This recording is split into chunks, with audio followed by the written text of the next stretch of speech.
Hello everyone, welcome to Bajirao IAS Academy, the Hindu news analysis. Today is 23rd December 2024. In this session, we have one mains practice question. So we'll try to answer that particular question. And apart from that, we also have some important news articles from the Hindu newspaper. So without any further delay, let's get into this discussion and let's start discussing a mains practice question. So we all knew that today is National Farmers Day. December 23 is National Farmers Day. Now in this context, there are number of articles given in the newspaper. So therefore, it is important for us to discuss some important aspects with respect to agriculture, because in general studies paper 3 agriculture is one of the topic which is very important, and every year you can expect at least 3 to 4 questions from agriculture portion alone. So therefore agriculture is one of the very important topics. So the question is, agriculture is the key to alleviate rural poverty, stop distress migration, and most importantly ensure food security, discuss issues in agriculture sector and measures to overcome the issues, right? So this is the question, and in fact this is a comprehensive question as well, because in this question you need to write how agriculture can alleviate rural poverty. And if you look at the level of poverty in India as per 2011 census, it is around 21%. However, it is expected that poverty levels were brought down to 15%. So in country's total population, 15% of population are below poverty line. And how it stops distress migration? So distress migration, particularly rural urban migration. There are a lot of push factors in rural areas. Those push factors have been compelling individuals from the rural areas to migrate from rural to urban areas. And also it ensures food security as well. Now India is emerged as the most populous country in the world. And in this context, it is challenging for the Indian government to ensure food security for our population in the future. However, agriculture sector could address all these challenges. And in this context, agriculture sector has been facing number of challenges, and we need to talk about those challenges as well. For example, farmers lack institutional credit access. There is no recognition for the tenant farmers. And in fact, the procurement centers are not available for majority of small and marginal farmers. Or procurement is mostly concentrated in states like Haryana, Punjab and Western UP alone. So you can discuss all these different challenges in the agriculture sector, and you could also write a way forward as well, measures that help in overcoming all these different issues. So that's how you can make this answer more and more holistic, and you can also score a good marks. Now in the introduction, so what you can write, so there was a committee called Ashok Dalwai Committee. So this is the committee which has recommended doubling farmers' income by the year 2022. Right? So in the introduction, you could mention that while the 14 volumes of the Ashok Dalwai Committee report on doubling farmers' income, it has provided a clear roadmap for a transition from a green revolution to income revolution of the farmers. Green revolution was one of the scientific innovation into the agriculture, or technological intervention into the agriculture that has resulted in making India a surplus food producer, where we have used high yielding varieties along with fertilizers. So that has turned India into a food surplus country. However, the main problem in Indian agriculture sector is that farmers' income is still at suboptimal levels. So farmers are not able to receive remunerative prices for their produce. That has not resulted in the income revolution for the farmers. Now, in this context, it is very important to address the riddle of agricultural distress. So, it is not just about the income of the farmers, rather, there are a number of issues which have been plaguing the agriculture sector, and that has been leading to the agriculture distress. So, therefore, it is very important to address the agriculture distress. And when we talk about Indian agriculture, when we put this into some perspective, particularly data, agriculture sector has been contributing currently 15% of the national output. And in fact, agriculture sector has also been employing nearly 45 to 50% of the workforce, either directly or indirectly. So from this, we can infer that agriculture sector has been providing employment to largest number of workforce. However, we all knew that in agriculture sector there is an unemployment type called disguised unemployment, where productivity of excess workforce is zero, and that is the one major problem where farmers still live below poverty line, most of the farmers, and farmers are not able to realize better incomes as well.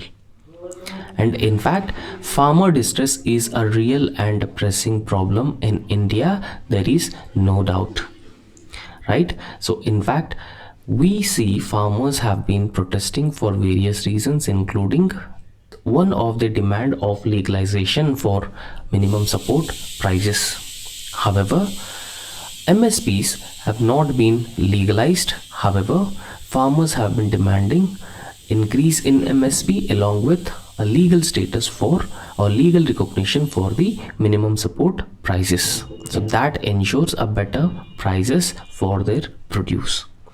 And thirdly, government strategy primarily focused on raising agricultural output, right? So this is what the government's strategy overall. We need to raise the agricultural output and then increase food security of our populations, rather than recognizing the need to rise farmers' income.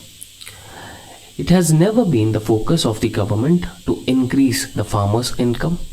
Rather, the government has been focusing on increasing the agricultural output and at the same time ensuring food security of our populations. However, it is the time that the government should focus on increasing farmers' income or doubling farmers' income, so that will benefit the farmers. And apart from that, in recent times at the global level, low global prices have also affected Indian exports, particularly the agricultural exports, and cheaper imports have always hurt the domestic prices of the country. Now, when we have been importing agricultural products from other countries, so that would certainly impact the domestic market, and that's where farmers would get a lesser prices for their agricultural produce, and this is also another factor that has been impacting the farmers.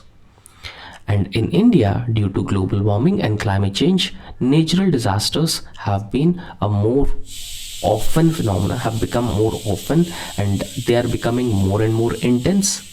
And this has been leading to crop losses and impoverishment of rural households as well, because we can see that landslides have been regularly taking place, floods, droughts, and even heat wave like conditions. So all these are primarily driven by climate change.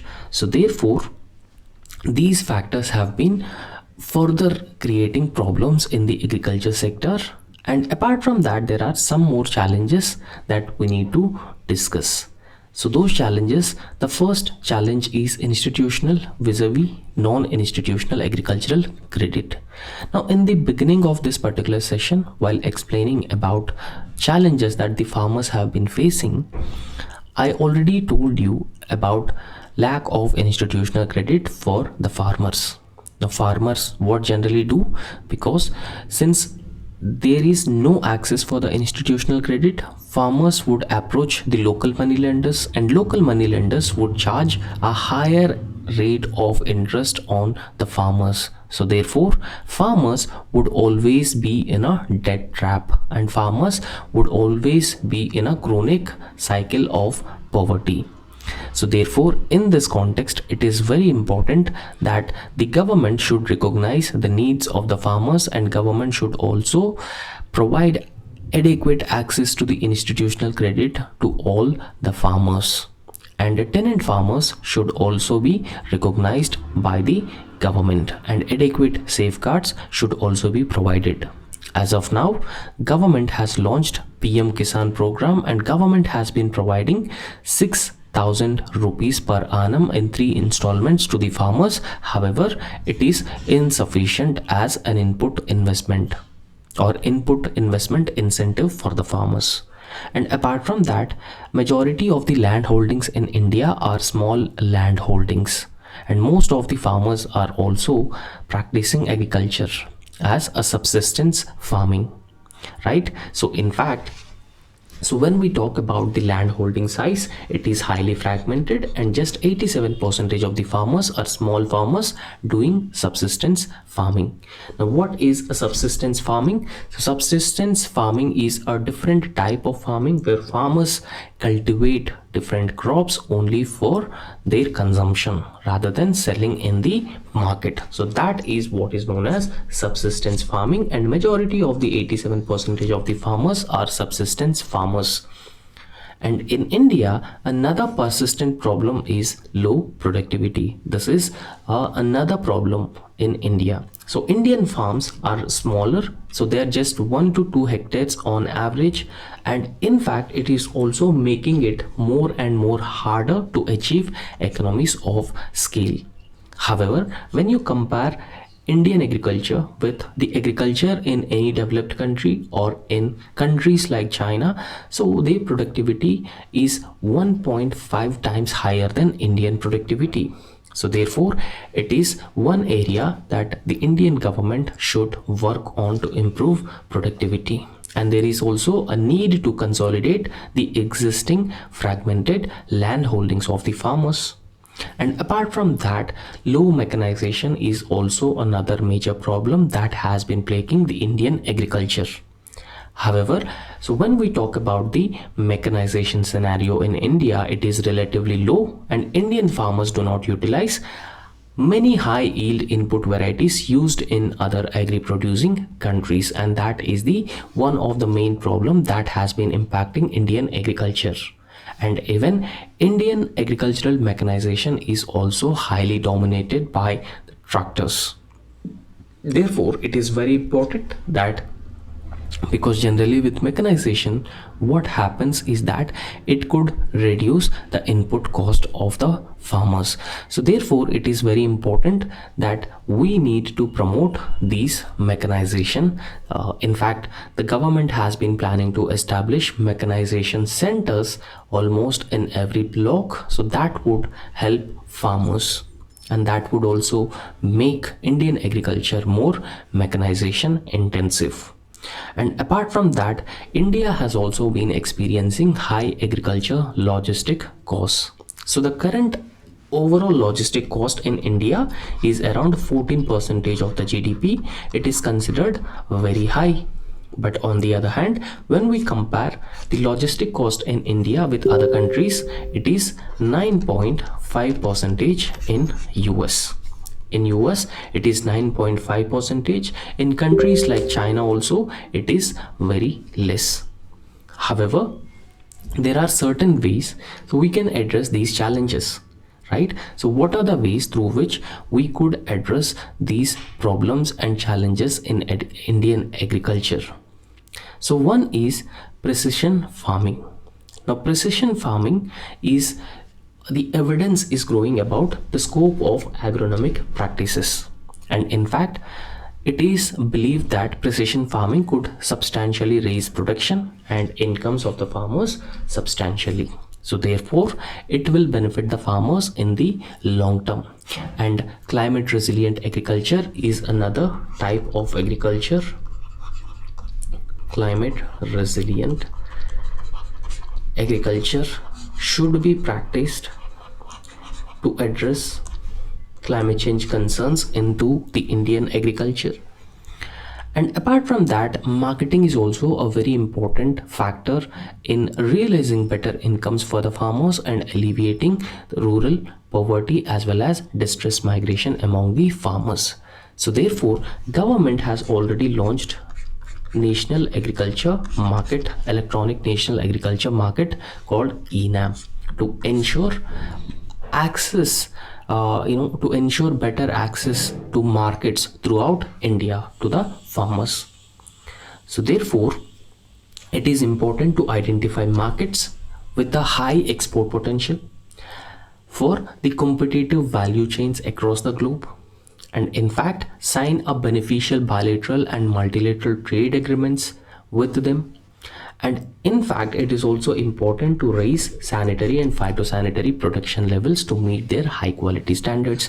Now, what are these sanitary and phytosanitary products? So, sanitary and phytosanitary are considered, the measures are considered as non-trade barriers. They're considered as non-trade barriers because despite the products or the exports fulfilling all the safety measures, or despite these agricultural exports part of the bilateral free trade treaties of different countries, other countries may reject the agriculture products because those products are not as per the safety standards. For example, they have the remnants of fertilizer, they have the remnants of pesticides, so therefore it is not good for the health of the consumers in those respective countries, and those measures are called as sanitary and phytosanitary measures, right? So all these aspects have to be looked into in a very detailed manner and very clear manner, because that could benefit the farmers by increasing the agricultural exports from India to other countries. And apart from that, it is also very important that we need to solve value chain clusters historically with focus on value addition, right? So the clusters would also serve to converge the government spend and schemes as well as seeks any additional funding that is required, and also build any necessary infrastructure in the agriculture sector. Remember, infrastructure in agriculture is very important, particularly public investment in infrastructure, particularly in agriculture sector, is very important, because in India public investment in agriculture is suboptimal, is at the suboptimal level, is low. So therefore it is very important that the government should invest more in creation of infrastructure in agriculture sector, and also the government should promote research and development and also promote brand India in the global markets. So all these different factors would further ensure that the Indian agriculture would address the poverty levels in India, and Indian agriculture would also address the distress migration from rural areas to urban areas, and Indian agriculture through improving productivity could also address the food security challenges of the contemporary and the future India, particularly in the backdrop of India emerged as one of the largest countries with huge population in the world. I hope you have understood this, and next we'll be discussing some important current affairs topics which are being given in the different newspapers. So first is India Kuwait strategic partnership. So when we talk about India Kuwait strategic partnership, so previously also we have discussed India Kuwait strategic partnership, particularly Indian Prime Minister Narendra Modi's visit to Kuwait, and in fact it is the first visit from an Indian Prime Minister after 43 years. Initially, the first visit to Kuwait was made by former Indian Prime Minister Indira Gandhi in 1980s, and after 43 years, Prime Minister Narendra Modi paid an official visit to Kuwait. And Kuwait is a very significant, we have discussed about that. Kuwait is significant for India's energy security, because it could ensure energy security, and it is important for investment in infrastructure, investment in the infrastructure. It is important for the diaspora. It is important for a regional dominance or regional influence in the Middle East, because Middle East is a very volatile region and the stability of Middle East is in the best interest of India, right? So we have discussed all these different aspects when we are discussing the importance of Kuwait for India. Now, recently, Kuwait and India have signed the strategic partnership agreement with each other, and we'll understand what is the significance of the strategic partnership agreement.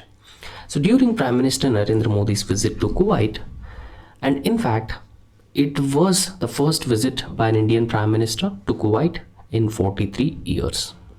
And both India and Kuwait have elevated the partnership, they have elevated the relationship to a strategic partnership focusing on key areas like trade, defense, and regional security. So these are the different areas where they would likely work on, right? The strategic partnership would focus on key areas like trade, defense, and the regional security dimensions. And in fact, both India and Kuwait have upgraded the bilateral ties to a strategic partnership, so thereby signaling an enhanced cooperation. Now, strategic partnership between two different countries would altogether change the dimension of relations between those countries. Now, they closely engage in a very important and sensitive areas, particularly defense, security, trade, and infrastructure, science and technology, in all those different areas. Now, India has been emerging as one of the leading technological superpower and military superpower. So therefore, in this context, it is very important that these countries in the Middle East are more interested to have a very close and friendly relations with India. Particularly, we need to look this into the strategic aspect. And apart from that, there are several key agreements were also signed during Prime Minister Narendra Modi's visit to Kuwait, and those agreements particularly aimed to institutionalize defense ties between India and Kuwait, including a joint military exercises that will be conducted between India and Kuwait, and personal exchanges, supply of defense equipment, and collaboration of research and development have been signed. And apart from that, several memorandum of understanding were also signed between India and Kuwait. So if you look at the memorandum of understanding that was signed, so Kuwait has been joining the International Solar Alliance. Now, in fact, in the year 2015, India and France jointly launched International Solar Alliance. And International Solar Alliance aimed to generate solar energy among the countries between the tropics, right? And in fact, countries in the tropics have a lot of potential to generate clean and green energy, which is solar energy, because countries in the tropics would always receive a higher amount of solar insolation, and that solar insolation can be effectively used to tap the potential of solar energy. So since solar energy is a clean energy, and countries would depend less on fossil fuels for the generation of energy, and that's where countries could reduce their emissions. And reducing emissions, particularly reducing carbon emissions, means reducing the levels of pollution as well as reducing the amount of greenhouse gases. Now here, reducing pollution will improve health of the ecosystem as well as health of the human beings, and reducing greenhouse gases will reduce the climate change. And in fact, it is very important that we need to address climate change in India. Not just we have to address the climate change across the world, and it is important that India itself has nationally determined contributions, as I have already told you that they are known as the Panch Amrut commitments. that Prime Minister Narendra Modi already announced in COP27 Glasgow summit. Okay, so I hope you remember this, because we already discussed about this. And apart from the International Solar Alliance, both India and Kuwait have also signed the cultural exchange program between India and Kuwait for the years 25 and 29. Right.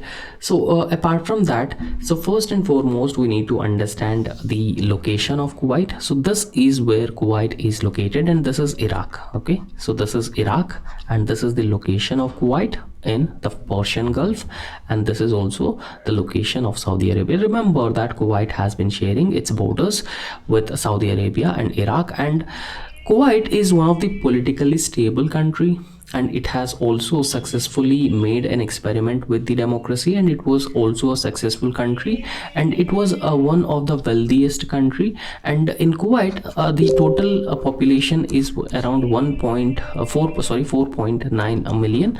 Among 1.49 million, among 4.9 million, so 1 million population are the Indian diaspora. So therefore, it is very important that we need to further strengthen our relations with Kuwait. Okay, so India has invited Kuwaiti investors to explore the opportunities in sectors like energy, pharmaceuticals, IT, and defense. Right. So in fact, when we talk about the bilateral trade between India and Kuwait, so it is also very important that the bilateral trade amounts to around the bilateral trade in India amounts to bilateral trade between India and Kuwait. So it is around 10.4 billion, right? So in this context, it is very important that we need to further elevate the bilateral relations between these countries. Okay, so that could address the overall, that could address that could spans from energy, pharmaceuticals, IT, and defense, with the aim to expand the bilateral trade, which has reached around 10.47 billion in the year 23 and 24. And both sides have also discussed the expediting India Gulf Cooperation Council free trade agreement as well, right? So they already discussed all these different aspects of the bilateral relationship between them. Now, in fact, Kuwait, when we talk about Kuwait, so Kuwait is part of the Gulf Cooperation Council, right? So there are some Gulf Cooperation Council countries, including Saudi Arabia, Kuwait, and Oman, UAE, Bahrain. So all these different countries are part of the Gulf Cooperation Council countries, and in fact, with all these Gulf Cooperation Council countries, India has the same level of relations. So it is very important that India has been planning to have a free trade agreement with the Gulf Cooperation Council countries, because that could benefit India in the long term, further increasing its bilateral trade with all these different countries. And apart from that, both nations have already condemned terrorism in all forms, so thereby emphasizing on the disruption of terrorism. Because see, for India, terrorism is one of the main challenge, and from both Bangladesh and Pakistan, India has been facing the challenge of terrorism, particularly the cross-border terrorism.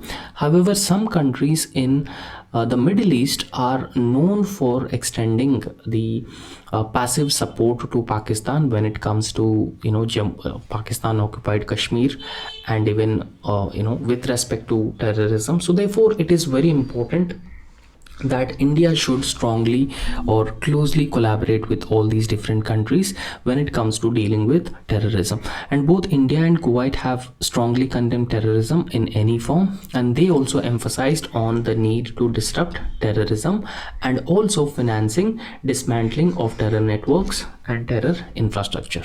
And even they also stressed on the cooperation in the areas of regional stability, particularly in the West Asia. Remember, West Asia is a volatile region.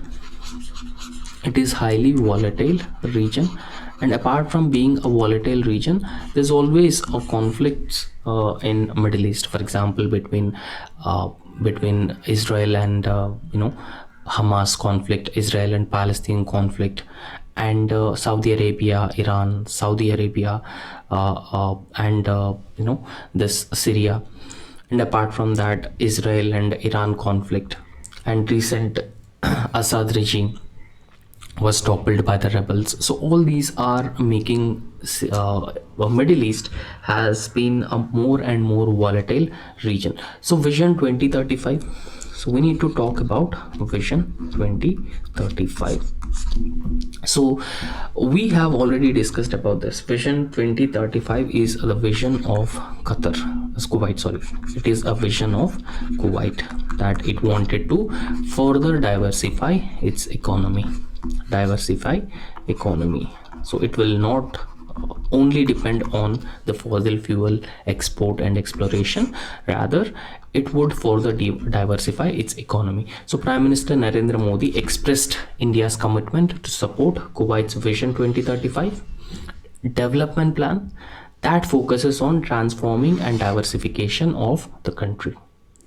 And when we talk about this recent visit of Prime Minister Narendra Modi to Kuwait, Amir of Kuwait honored Prime Minister Narendra Modi with a prestigious Order of Mubarak al-Kabir for his role in strengthening bilateral relations between India and Kuwait.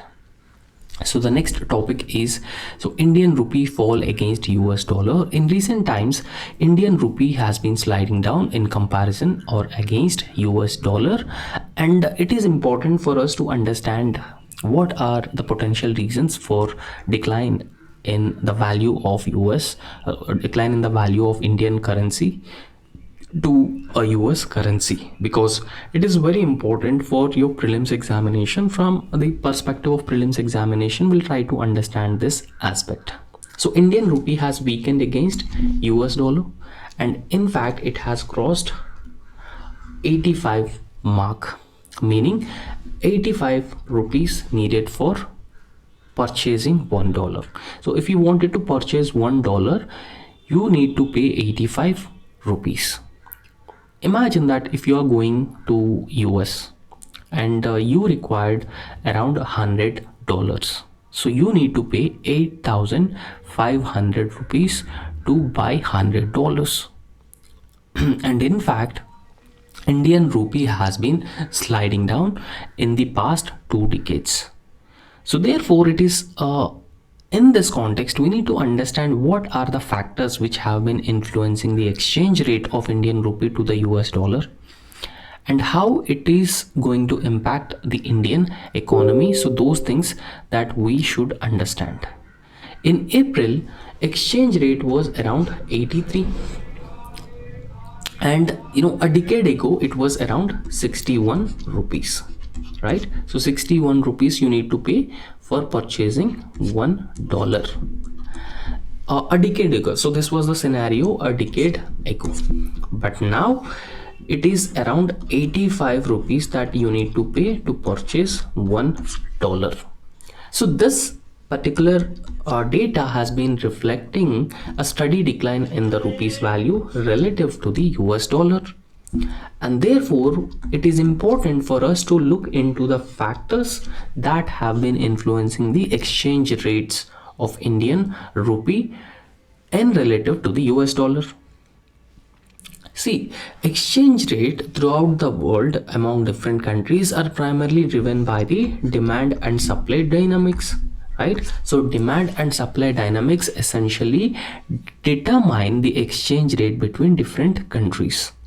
For example, if Indians have been demanding more and more US dollars, it is obvious that the demand for the dollar would increase, and demand for the dollar would make dollar more and more costly. Thereby, Indians need to spend more rupees to purchase US dollar, right? So in a similar way, imagine that tomorrow there will be an internationalization of Indian currency, and Indian currency's demand has been increased at the international level, and increasing demand for the Indian rupee will make Indian rupee to become strong relative to the other currencies. So completely it is based on the demand and supply dynamics.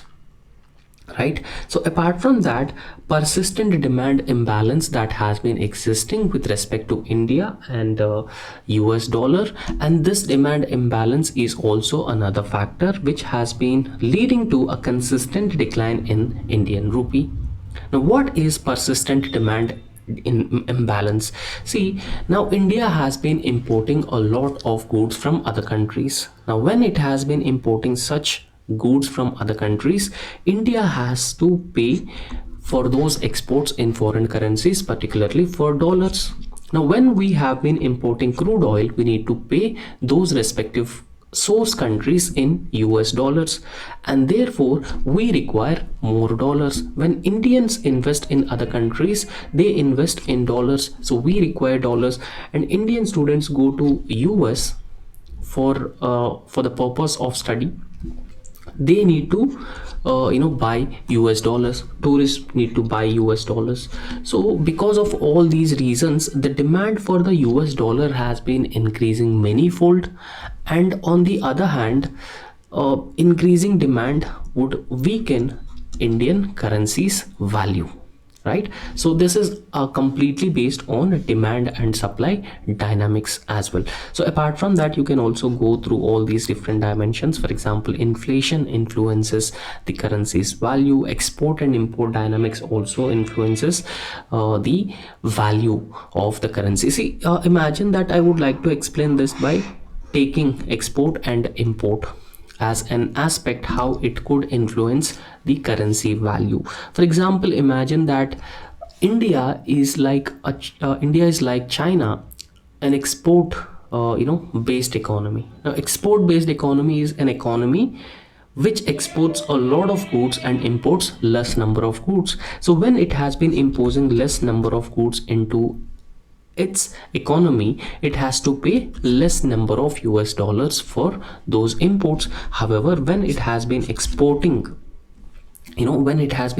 more number of goods to other countries, then of course it would earn a lot of foreign exchange. So a lot of foreign exchange means that there is a huge amount of forex reserves already existing with that respective countries. So therefore, compared to US dollar, the domestic currency of that particular country would also relatively stable and strong. But on the other hand, India's case is reverse. India has been importing a lot of goods into the Indian economy, and we need to pay a lot of forex reserves to those respective countries. So all these factors would certainly influence the rupee value.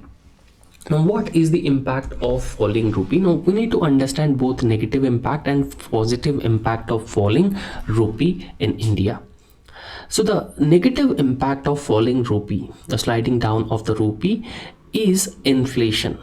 Okay, so inflation is one of the main challenge, because India has been importing around 80 to 86% of its crude oil needs. So thereby India needs to spend more rupees to purchase dollars, and with dollars we need to source or finance our imports, essential imports, particularly crude oil. So this means that imports would become more and more costlier for us, and travel through value chain to rise input costs as well. Now, input costs increases the production costs, and production costs will increase the prices of goods and services, and that would further increases overall inflation and bad performance of the economies as well. And it also impacts the current account deficit, or CAD, of the countries as well. So since large proportion of India's imports are dollar denominated, so these imports will further get more and more costlier as well.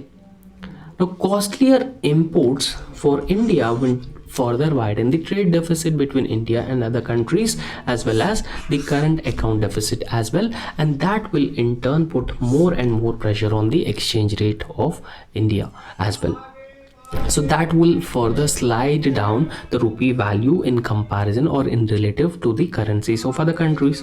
And we need to understand the positive impact as well. So what positive impact does it have? So one positive impact could be that remittances from overseas could become more and more attractive as well. right? So in fact, when people who are living in Middle East, Europe, Asia, they are sending the remittances, sending money for their relatives back in India.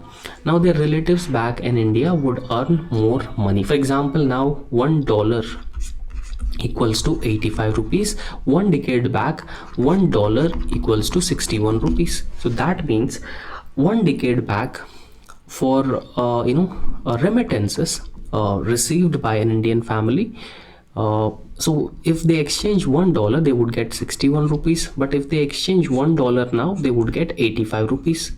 So therefore, remittances from overseas could become more and more attractive, and in fact it also incentivize exports, right? How it incentivize exports? For example, if Indians export goods to other countries, one decade back, so they are getting 61 rupees for $1. Okay, so but now they are getting 85 rupees for $1. For example, imagine that there's a person A and he export textiles to other countries, and he earned $100 for his textiles. Now $100 means, so he would get around 8,500 Indian rupees. But on the other hand, one decade back, he was getting just 6,100 rupees, right? So that's how it will also benefit the Indian exporters as well. So that would result in export-led growth as well. The next topic is we need to talk about the fourth bench institutions in India. Right? What are these fourth bench institutions and what problems these fourth bench institutions have been facing in India? So we'll just look into it. So while delivering a speech in the Supreme Court, Justice PM Narasimha said that fourth bench institutions should not be retirement homes for the civil servants and judges. So they should never be the retirement homes for the civil servants and judges. Now see, one thing that we need to understand here is that there are a lot of civil servants, a lot of judges, after their retirement, they became the members of Rajya Sabha, because the government has nominated them as members of Rajya Sabha, right? Secondly, they become governors of different states as well, right? So therefore, in this context, it compromises their independence, it compromises their impartiality while delivering judgments, right? So independence of these institutions and people who are working in those institutions is very, very important. So this is where Justice PS Narasimha has been emphasizing that fourth bench institution should not be retirement homes for civil servants and judges. And in fact, Justice Narasimha was delivering the second edition of Justice E.S. Venkatramaya Centennial Memorial Lecture that was organized by National Law School of India University in Bangalore. And we'll understand what are these fourth bench institutions in India. So fourth bench institutions refer to constitutionally and statutorily created bodies, right? So in fact, we have several such bodies which are either created constitutionally and statutorily. For example, Comptroller and Auditor General of India, Election Commission of India, Central Vigilance Commission, Central Information Commission, right? So they are very well known as watchdogs or bulwarks of the Indian Constitution, right? So they are constitutionally or statutorily created bodies to function independently of the executive, legislature and judiciary.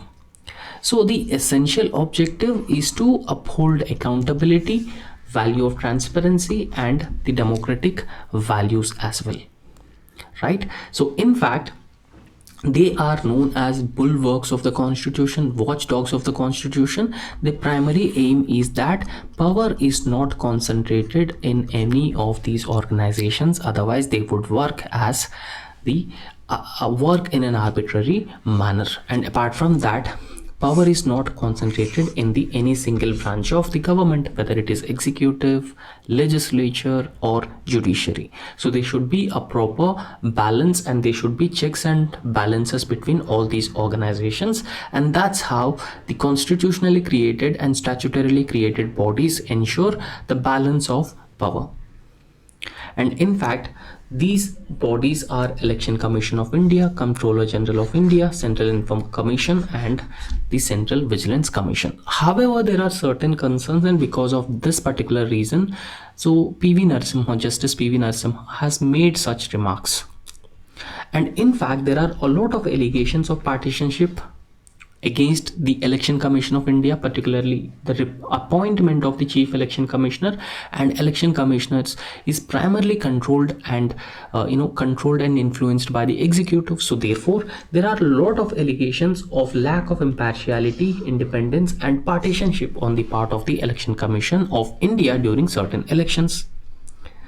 And in fact, there are even violations of the model code of conduct by the members of the ruling party, and there is a clear inefficiency on the part of the Election Commission of India to properly take action against the violators of the model code of conduct. And all these factors have been raising concerns about the autonomy of these constitutionally created bodies. And in fact, Comptroller and Auditor General of India also faced criticism of delayed audits and even alleged overestimation of the losses as well. And furthermore, institutions like Central Information Commission have also been facing some institutional issues such as vacancies and even delays in hearing appeals, and overall it has been reducing their effectiveness as well.